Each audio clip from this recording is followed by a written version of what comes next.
All right, Andy. So like it's quite a story that what you have where you had the anar being anorexic at 55 pounds and stuff. Can you mind sharing kind of that from the origins through how you got to the level you're at today? Okay. Well, after many, many years of anorexia, bulimia, I was sent home to die from the hospital, pretty much. So I started to look at my brother's old bodybuilding magazines and researching as much as I possibly could on health and fitness because I did not want to die. But what doctors were doing, it wasn't helping, and I was feeling even more horrible, if you can imagine that. Mm, So slowly but surely, I started looking at these magazines, and I was like, "Well, man, I wanna get some of that." So right. I had an old gym membership in Michigan. They used to have this lifelong membership at a local gym, and I had one. I never went, so I found it, dug it up, and started going. And What gym was that, Andy? that was Fitness USA. I don't know if you remember that. Oh Fitness yeah, I remember USA. Fitness USA. Yeah. Go ahead. So I would get dropped off and kind of like just walk on the treadmill. And I would get stared at because I'm this itty bitty thing. But I would just sit there, watch TV on the treadmill, and Right. then I would brave my way into the weight room. And I started with 2 pound weights.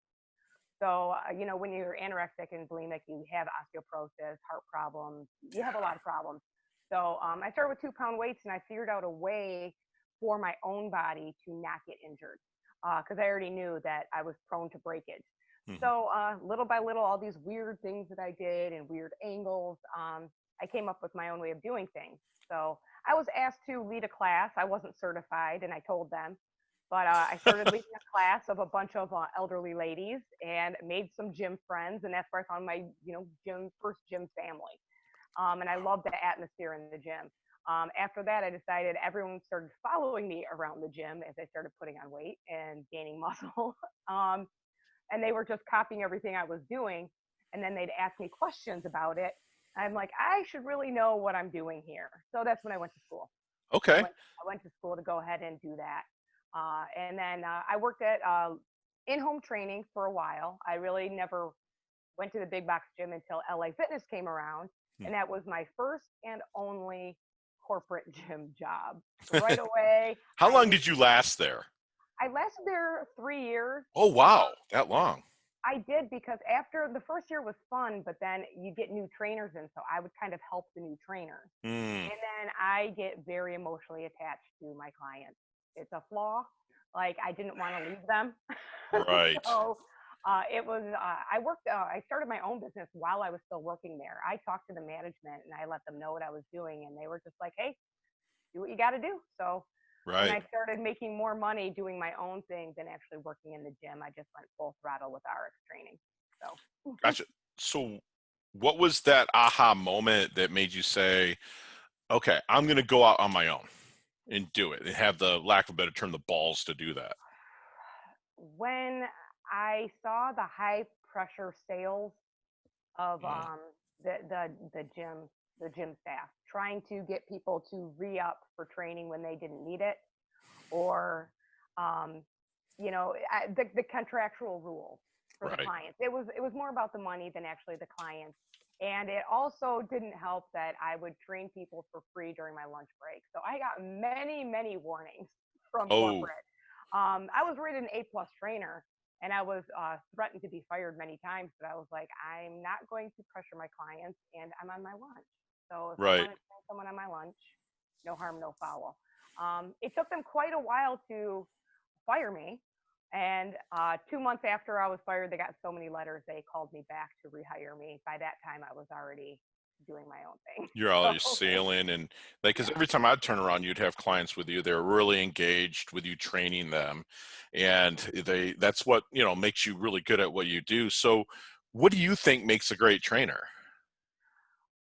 Paying attention is the number one thing. And I think in any business, just any kind of people skill, I think people just do not pay attention. They are not emotionally intelligent, or they cut that part off of it. Reading your client, and not just reading the body, but reading the expression. You have to take it all in. Otherwise, you're not going to be successful about it. Most of the people that you saw me with at the gym, those were really, I took on a lot of pro bono clients. Wow. Um, it was, people that couldn't afford it, or people that were fighters, people that wanted it. And you always want to help the people that want it. And you can kind of gauge that in conversation and during the first workout. Sure. And I think when you have a trainee like that, it makes a trainer's job just that much more enriched. Like, you want to work for that person. So Wow, that's paying attention is number one. paying attention. So you're such a go-giver. It's like when you just even use the word pro bono and training people for free, that's just giving a part of your time. There must have been somebody that was there in your life at one time that maybe helped you level up. Was there anybody, or did you really kind of navigate the waters yourself? I'd like to say that there was, but there wasn't. Okay. I think that's what makes me the Okay. person I am, though. I think when you have to fight on your own, then you recognize other fighters and you want to be that person. Because I always wanted that. I always wanted that hand up. I always wanted the help up. Like, just give me an avenue, give me direction. And Sure. I had to navigate it on my own, which I'm grateful for now. I'm Hmm. definitely grateful for that now. But I think that's, I like doing that for other people. No, I love that. And that's what is happening with you. It's a lot of times, someone that was raised a certain way, it's like they will never raise their children that way because of that. And what you're doing is you're leveling up people's lives, right? How you're doing it. That's fantastic. So, Andy, tell me, when you take on a new client or a prospect, how do you help them find their blind spot? Because everybody has, different weaknesses and different strengths. What is your secret sauce, if you don't mind sharing with our squad, what your technique is to help people push through barriers and find their blind spots? Well, the blind spots with the physical training is much different than the mental blocks they have. And I will say that in the gym, I would say it's a 50-50 split. Most of the time, about 50% of the time, people's own brains get in the way. So I kind of lead gently from behind. I ask a lot of questions, a lot of open-ended questions. And in the gym, it's almost like therapy. So when you get somebody talking, you ask a question, they end up answering their own question, and then you just repeat it back to them, and they have the aha moment. Right. They have it within themselves. I'm just trying to bring it out. When it comes back to trying to get them to recognize their blind spots in their physical training alone, that one's easy. I throw at them the exercises that I know mentally they're scared of and what they're not going to be best at. And Hmm. I sandwich that in between the things that they're rock stars at. So it magnifies it even further where the Right. weakness is. I really don't even have to, very rarely do I have to say anything to somebody. I've I've had to have a few tough conversations, but most of the time it's a gentle conversation and it gets revealed organically just Right. through the conversation and the order of the exercises and the type of questions that I ask them. So Andy, you're really pushing their buttons with what you're digging for, because everyone will say, oh, I just want to lose weight. There's an underlying reason for why they want to do that, but you're also like meshing that with things that they're strong at to level them up at the same time. That's fantastic. I love that technique. You're not cookie cutter. And that's why, I've always watched you and I was like, man, like she actually gives a shit about what's going on with her clients. Excuse my language, but it's true. And Yeah, that's thank awesome. you. And you're so humble and such a giver. Um, let's get in our, now let me ask you this. If I'm at a networking event and press and flush and meeting people, although right now we're in like quarantine day 9,080 or Oh something, Lord, that's yes. might be a little bit down the road. But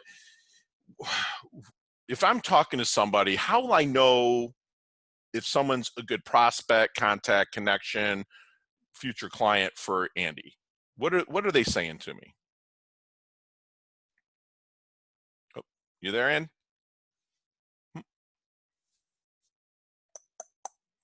Andy,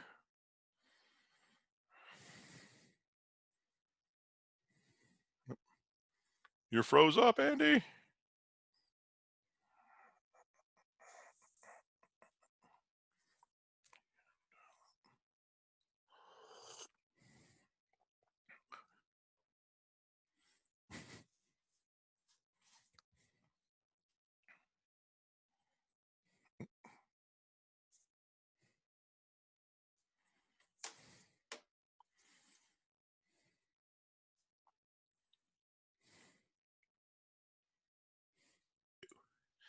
So if I'm at a networking event in like right now, we were in like day 9,000 of our quarantine here with COVID. But when I get to go out and press some flesh and meet people, what would someone say to me to make it click that this is a great prospect, contact, connection, or referral for Andy?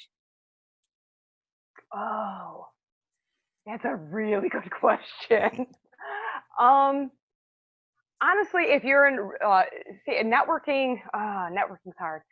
Um, oh my gosh, usually the people that aren't as when they're looking for structure, Okay. when they feel like it's not just I'm not the one that you would refer to that for someone who wants to lose 20 pounds. Okay. I'm someone that if they start bringing up their family and they're talking about their kids and they're talking about this and their life is so busy, and you can just kind of tell that they need a Right. little guidance in the fitness arena, Right. that would be a prospect for me. Oh, that's awesome. That's fantastic. So let's get in our DeLorean with Michael J. Fox or Marty McFly. Let's go back to the 22-year-old Andy with the knowledge that you have now. What kind of knowledge nuggets would you drop on Andy to help her maybe shorten the learning curve and level up quicker? I would say get out of your own way. Stop over analyzing your faults. Realize the potential you have and realize you have the talent to show other people their potential and Love jump that. on it. So you've been through a lot of stuff, Andy, that's really transformed you, not only physically, but emotionally, mentally, and whatnot. Like, what was there any fails where you failed forward and something that sticks out that you really learn from? Because our listeners love to hear challenges and going into superhero mode and getting through. Is there one that really sticks out to you? One that kind of like elevated me in my career that gave me more confidence was a client I was failing with big time. Okay. Um, I do things based on instinct, of course, in research and everything else. And for some reason, I could not help this woman out. She went to everybody, doctors and therapists and everything. She couldn't lose the weight, and there was something off. That's when I'm very hands on. And I'd Hmm. feel I'm like, no, this is not fat. There's something else going on. There's your body. There's something going on. And I shut that down for a few weeks. I finally said it audibly to her. I said, you need to go to a doctor. You need to get this checked out. And then she came back after she switched doctors and she ended up having to get a double mastectomy. They Wow. missed they missed her cancer. Her previous doctor Missed said the that cancer?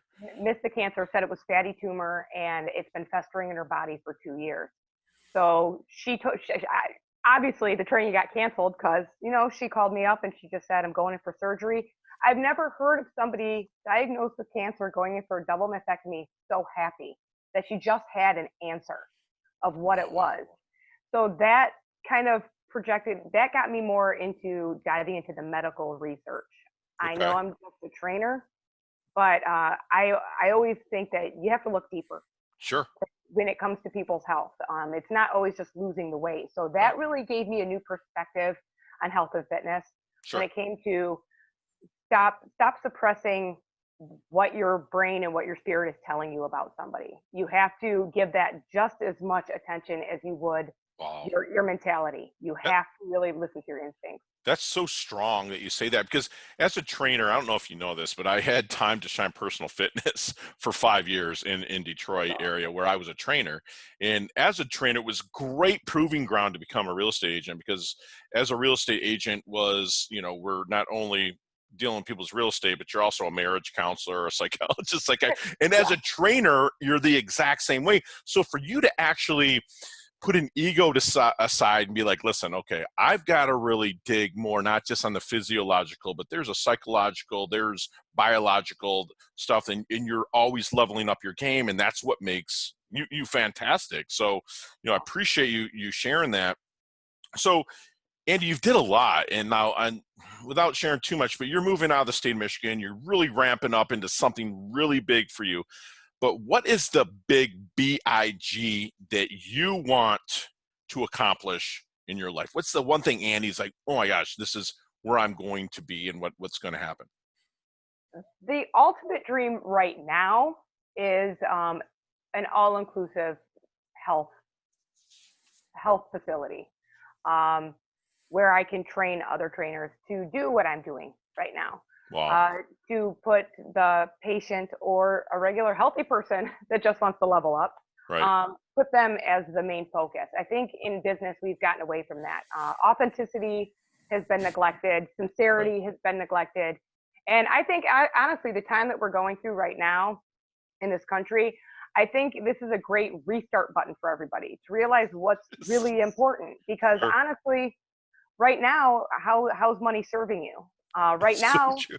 how is your reputation serving you? Right now, we're getting Right. back to basics of spend time with your family, spend time with your friends, take care of your health. Now, all these people are looking like, oh, I've neglected my body, my health, my mental health for so long. Right. This is a wake up call. And it's always been my dream to just have other people realize their potential. But I figure my avenue is integrating the manual therapy, the food, the Right. training, and since I'm a minister, the spiritual aspect. Right.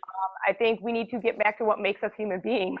And we've gotten Yeah. so far away from that that it's almost laughable. This has like been the great equalizer, this COVID. Unfortunately, it has, but it doesn't matter if you're a gajillionaire, you still can't go out and order a steak. You can't go out and do anything. So, like you said, a lot of people are finding out a lot about themselves right Right? now, and whether you take this time to level up or just sit on your ass and not do anything is a choice. Yes. You're so right. So we talk a lot about the dash here on within Time to Shine Squad, and what I mean by the dash is, you have your life date and your death date, and that dash that's in between is what you're living, right? And like I live for that dash every day to serve as many people as we can and help people level up. How do you want to be remembered with that dash? Maybe your epitaph. What's that dash mean to you, and how you want to be remembered? My epitaph would be kind of funny because it would just say she really gave a shit. Love Um, it. that Love would, it. uh, to be honest, that would be it. It's putting others before yourself and really genuinely finding joy in that. And having other people she helped people find their potential. I know that sounds kind of cheesy, like a meme, but No. I give a shit. Yeah, you do. And you know what? You're the kind of person where I feel that like maybe your true worth is not determined on what you get, but how much you give. In a sense, that's how what I see with you. You're the ultimate go-giver. You got to read the book, The Go-Giver by Bob Berg. He's fantastic, and he's actually my neighbor here in Jupiter. He's helping me edit my book and stuff like that. But he's like read that. But you are the ultimate go-giver. So if we were to remove your cell phone, computer, whatever, I'm sure you'd survive just okay. But Yes. what are three things Andy can't live without? The Holy Bible. Okay. Love it. I'm a Uh, man of faith, and all my listeners know it. So that's great you said that. so the Holy Bible, my piano. Wow. I did not know that. Okay. Oh, I don't need much. It would have to be some type of exercise equipment. Okay. That's fine. Beautiful. Probably a set of 30s. Set 30s and get a lot. I have Well, 15 in a 20 over here, and that's all I'm getting it done with right now. So it works. I love that. So what is Andy's definition of a life well lived? a life well lived. Oh, where you were able to help others achieve what they're put on this planet for, Love it. to be the ultimate helper, to help Right. them see why they're here and not just go through daily life. I love that. And along with, I also, which the clients that I coach and stuff, I mean, like, yes, what you said is awesome. That is definitely a life well lived, but also be receptive to the good stuff. You're so humble that sometimes I think, I wonder if Andy's really receiving what she has coming to her, but that's for another conversation. But I always hope and pray that you are, just because you stand out. That's why I reached out to you. I was like, I have to get Andy on the podcast because she's always just been this, lack of a better term, mysterious figure that comes into the gym, gets it done. She's not bullshitting. She's not standing around. She'd give me a wave, a fist pump or whatever. It'd be like, hey, Scott. But it was just like, wow, But I always see you're grinding. You're out there getting after it. So that's awesome. And so, yeah, definitely a life well lived by how you live your life. But, okay, we got to, like, as we wind stuff down a little bit, we have what's called our leveling up lightning round. Oh, geez. Okay. You and I could talk for 15, 20 minutes on each one of these topics, but we have 5 seconds. So first thing that Okay. pops your head. There's nothing here that's going to like blow your mind. So, Okay. all right. But what's the best leveling up advice you've ever received? Don't put a round peg in a square hole. Love it. Share one of your personal habits that contributes to your success. Prayer every night. Love it. Okay, so let's leave the Holy Bible out, and let's Okay. not what you're reading now or the flavor of the month book, but what's one book? Like mine is The Traveler's Gift by Andy Andrews or The Go-Giver by Bob Berg. But what's the one book that if a client's like, man, I'm really struggling here, read this. This helped me. Gosh, that's not biblical. That's okay if it's biblical. I mean, if you want to give me your favorite passage, then Well, Mere Christianity would be the book I'd give to people. okay, love it, love it.